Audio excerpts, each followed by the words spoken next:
Para kay Vice President Sara Duterte, nahaharap sa crisis of confidence ang Administrasyong Marcos sa gitna ng mga investigasyon kontra katiwalian.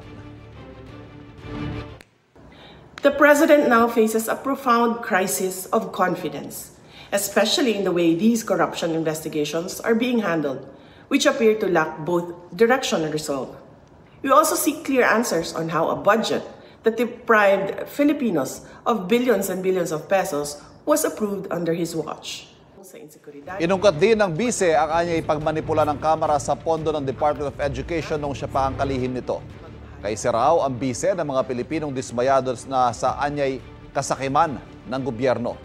Karapatan anya ng mga mamamayan na magpahayag ng kanilang saloobin laban sa pamahalaan.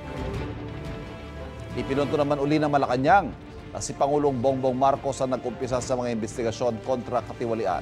Nangyayari na raw ang mga anomalya bago pa man siya maupo sa pwesto noong 2022. Kung sino man yung nagsasabing walang trust and confidence, siguro siya po mismo ang maglahad kung mayroon siyang nakakaharap na anomalya. Huwag magmalinis ang hindi malinis at huwag magpakabayani ang hindi bayani. Kapuso, huwag magpapahuli sa latest news and updates. Mag-iuna ka sa balita at mag-subscribe sa YouTube channel ng GMA Integrated News.